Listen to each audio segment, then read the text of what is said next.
15-октябрда Бишкектеги Орусиянын илим жана маданият борборунда Кыргыз ССРинин эл акыны, драматург, котормочу Кубанычбек Маликовдун 110 жылдыгына арналган Кыргыз заманбап адабияты, ар кандай аталыштар жана жанрлар аттуу тегерек үстөл уюштурулду. Самалыкка Орусиянын Кыргызстан кызматташтыгынын өкүлчүлүгүнүн жетекчиси Виктор Нефёдов, журналисттер союзунун мүчөлөрү жана Кубанычбек Маликовдун үй бүлөсү, ошондой эле анын окурмандары катышты. Ведущему нашему модератору Дмитрию Александровичу и еще раз приветствую всех от имени Россотрудничества и посольства Российской Федерации.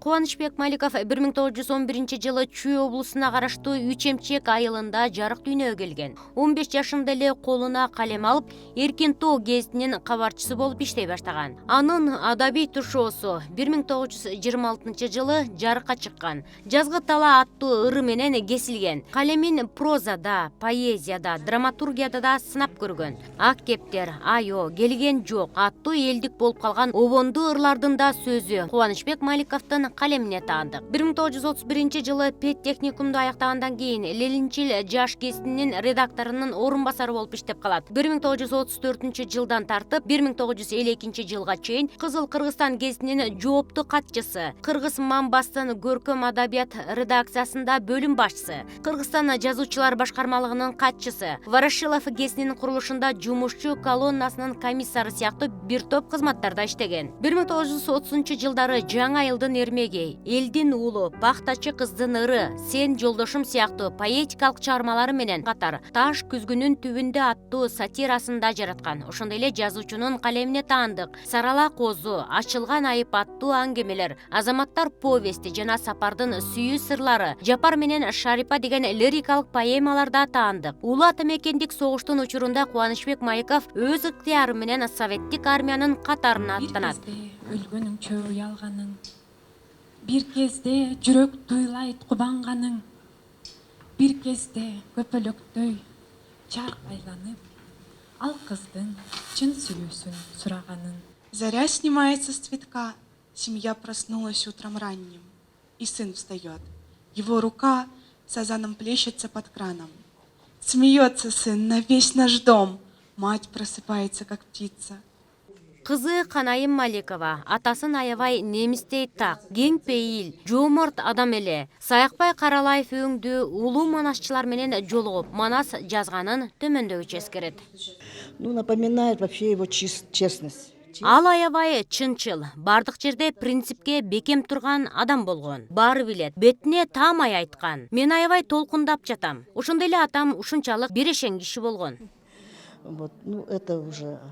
Кубанычбек Маликов башка акын жазуучулардай эле өзүн котормочулукта да такшалткан. Пушкин, Лермонтов, Маяковский Маршактын ырларын кыргыз тилине которгон.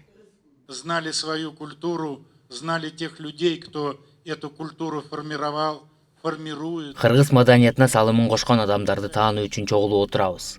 Биз унутпашыбыз керек. Биз дагы Россия Федерациясы салымын кошобуз. Улуу манас эпосу Чыңгыз Айтматов, Кубанычбек Маликов менен эле кыргыз адабияты бүтүп калбайт.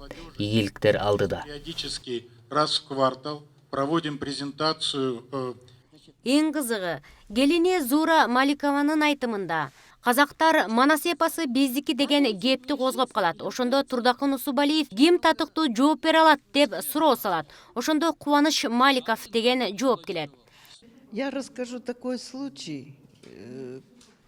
Мен бир окуяны айтып берейин. Казакстандын философу же жазуучусу Маргулан манас эпосу боюнча статья жазган. Талас шаары же болбосо Талаш бул казактын баатыры деген статья чыгарат. Бул кабарды Кыргызстандын ЦКнын биринчи секретары Турдукан Усубалиев угуп, бул статья боюнча профессор, тарыхчы Жамгырчыновду чакыртат. Бирок ал баш тартат. Мен манас эпосы боюнча терең изилдеген эмесмин. Манас эпосын Кубанычбек Маликов терең билет деген жооп кайтарат. Кубанычбек Маликов ЦК КП Казакстанга ыкчам жообун жазып берет. Ошентип Маргулан кыргыз элинен кечирим сурайт. Жеке Кубаныч Маликовдон да сураган. Претендовали казахи на...